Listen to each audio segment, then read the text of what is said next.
Hello বন্ধুরা, আবার নতুন একটা চিকেনের রেসিপি নিয়ে চলে এলাম। চলো তোমাদেরকে চিকেনের রেসিপিটা করে দেখাই।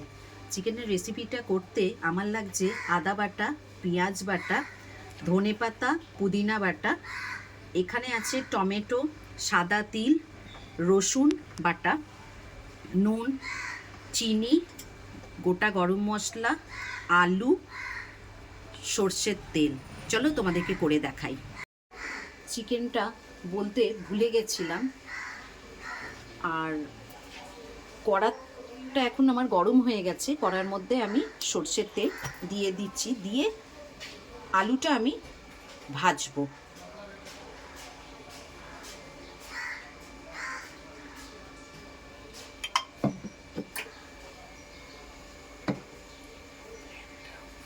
ফ্লেমটা ফুল করে দিয়েছি আমি আলুটা ভেজে তারপরে আবার ফিরে আসছি।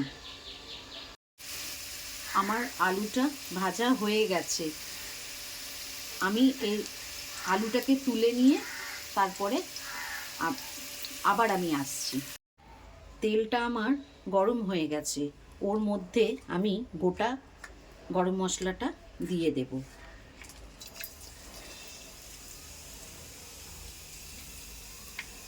তার মধ্যেই পেঁয়াজ বাটাটাও আমি আস্তে আস্তে দিয়ে দেব।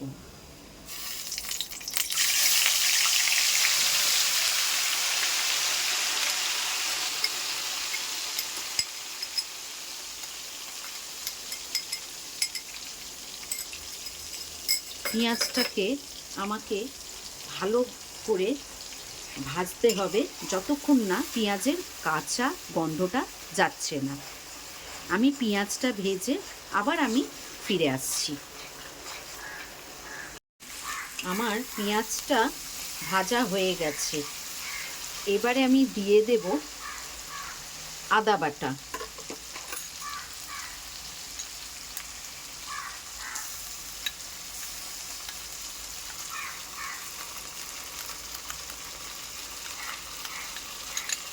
আদা বাটাটা দিয়ে আমি খুব ভালো করে এটাকে কষবো যতক্ষণ না আদারও কাঁচা গন্ধটা চলে যায় না। আমি আদাটাকে ভালো করে কষিয়ে নিয়ে তারপরে আবার ফিরে আসছি। আমার আদাটাও ভালো করে ভাজা হয়ে গেছে। এইবারে এর মধ্যে আমি দিয়ে দেব টমেটো, সাদা তিল, গুঁড়ো লঙ্কার যেই পেস্টটা আমি করেছি সেইটা।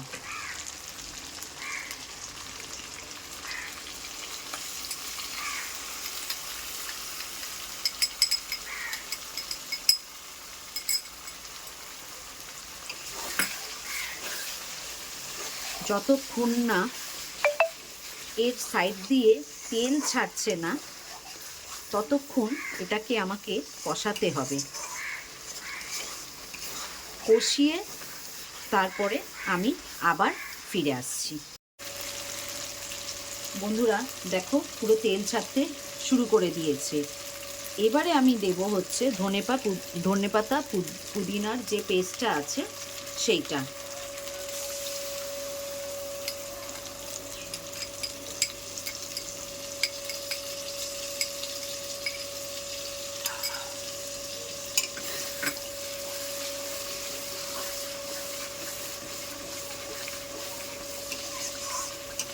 দেখো কালারটা কি সুন্দর এসছে, আর খুব সুন্দর একটা গন্ধও বেরোচ্ছে।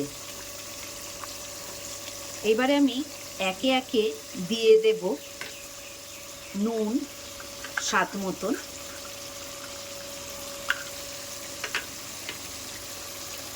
চিনি স্বাদ মতন,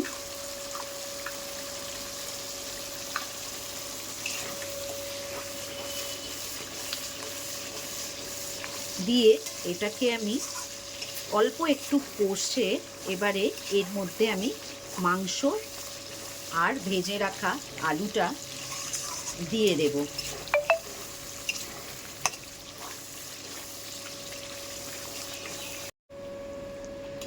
আমি আলু আর চিকেনটা এর মধ্যে দিয়ে দিয়েছি, দিয়ে এটা ভালো করে আমি কষবো।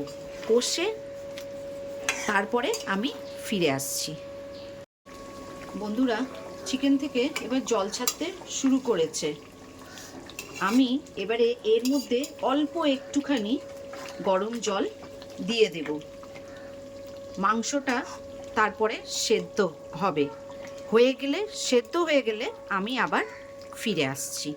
বন্ধুরা, আমি তোমাদেরকে মাংসটা নাবাবার সময় আমি ভিডিওটা করতে ভুলে গেছিলাম। যাই হোক, এই হচ্ছে পুরো মাংসটা আমার তৈরি। একবার তোমরা করেই দেখো না কেমন লাগে। শীতের সময়